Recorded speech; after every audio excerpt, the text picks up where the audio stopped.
It was one of those nights that made the world feel empty, like even God had stepped back and gone quiet.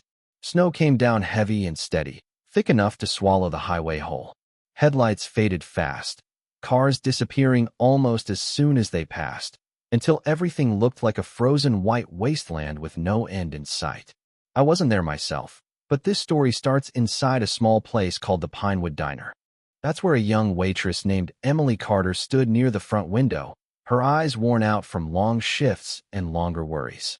She had no idea that before the night was over, 5 strangers were about to walk into her life and change the way she saw people forever.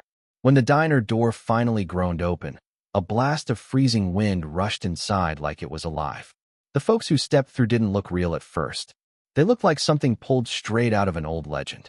5 huge men, thick beards, heavy boots, and leather vests marked with bold red patches. Snow clung to their jackets. Their steps dragged. Their backs were bent from exhaustion. You could see the cold had worked its way deep into their bones. They didn't say a word right away. They just stood there, breathing hard, letting the warmth hit them. Then one man stepped forward. His name was Brock Henderson. He lowered his voice and said something Emily never thought she'd hear from men who looked like that. He told her they couldn't go on anymore, that the storm had beaten them down. And with quiet desperation, he asked if they could stay just one night. That moment hit Emily like ice, harder than the blizzard outside. Now, if you're watching this and you believe in kindness, second chances, and helping someone when they least expect it, take a second to like, share, and subscribe. Tell us in the comments where you're watching from. Because kindness doesn't care about distance, it connects us all. Emily had been raised to be cautious. She'd heard the stories. People always talked about bikers like these as trouble, as dangerous men drifting from town to town. But standing there in front of her, she didn't see danger. What she saw was pain. She saw men who had been fighting the world for far too long and were finally losing to the cold. Her heart pulled in a way she couldn't explain. Outside, the snow piled higher, burying the road in white. Inside, the yellow diner lights flickered softly against worn leather and tired faces. Emily stood there torn, fear on one side and compassion on the other, unsure which step to take. Life hadn't been easy on her either. She worked double shifts. She took care of her sick mother. She kept that old diner running when nobody else wanted the responsibility. She knew exhaustion well, but she had never seen it carved so deeply into faces before. Brock explained they'd been riding for hours when their bikes broke down on the ridge. They'd walked miles through brutal wind and freezing snow until their legs simply gave out. Emily listened, watching their hands shake, noticing the faint blue creeping into their knuckles. These men weren't looking for trouble. They were just trying to survive. Survival was something Emily understood. She knew the diner wasn't a motel. She knew the owner would be furious. She knew helping them could cost her job. But looking at these men people thought were made of iron and thunder, she realized that tonight, they were just tired souls searching for warmth and a reason to feel human again. So Emily made a choice. One she didn't fully understand until she said it out loud. She told them they could stay. What surprised her most wasn't the decision. It was the softness in her own voice when she said it. She led them to the old storage room in the back of the diner, a forgotten place full of dusty boxes and broken shelves.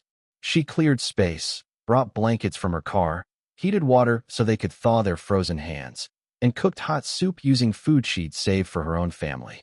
As she moved around, she watched something change. The tension eased. Shoulders relaxed. Faces softened. With every small act of kindness, the hardness that once defined them faded away. One of the older men, Ray Donovan, looked at her with gratitude so deep it didn't need words. Mason Briggs seemed stunned that anyone would help without asking for something back. Emily didn't know their full stories, but she could feel the weight each man carried. She saw heartbreak in the way Brock stared at his soup before taking a bite. She noticed loss in the careful way Ray moved. She felt regret in Cole Maddox's silence, his eyes fixed on the floor. And she sensed longing in Hale Norman, who kept glancing at the door like he expected the past to walk back in. As the night stretched on, Emily sat with them, listening. They shared stories most people would never hear. Stories of rough childhoods, of loved ones lost, of mistakes that left scars deeper than any blade could cut. Brock talked about losing his brother and carrying the guilt every day since. Ray spoke about a daughter who no longer wanted to see him. Mason admitted his fight with addiction. Cole opened up about loneliness.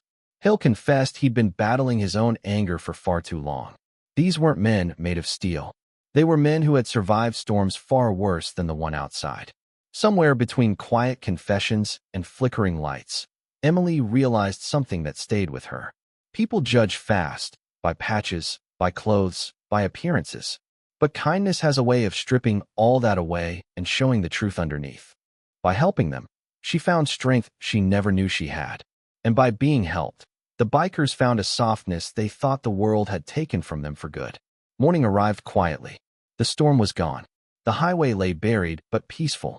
Emily walked back to the storage room, expecting to find them asleep. Instead, they were already up, standing straighter, eyes clearer than the night before. They thanked her simply. No big speeches. No drama. Just honesty so raw it nearly broke her. Before leaving, Brock placed something on the counter. A small metal pendant shaped like a shield, worn smooth, marked with symbols that mattered deeply to their brotherhood. He told her it wasn't just a gift. It was a promise. If she ever needed real help, they would come. They cleaned the room themselves, folding blankets, wiping the floor, even though their hands still trembled from the cold. And when they stepped back into the snow, they didn't look broken anymore. They looked like men who had found hope in the most unlikely place. A tiny diner and a woman whose heart was stronger than her fear. Emily watched them disappear down the quiet road, feeling something shift inside her. For the first time in a long while, she believed the world still held a little magic. She believed kindness could travel farther than any motorcycle. And she believed small acts of humanity could change people in ways no one else might ever see. If this story touched you, please like, comment, share, and subscribe. Your support helps keep stories like this alive. And before you go, tell us in the comments, would you have done what Emily did that night? Because sometimes, the smallest act of compassion can echo louder than 1,000 roaring engines.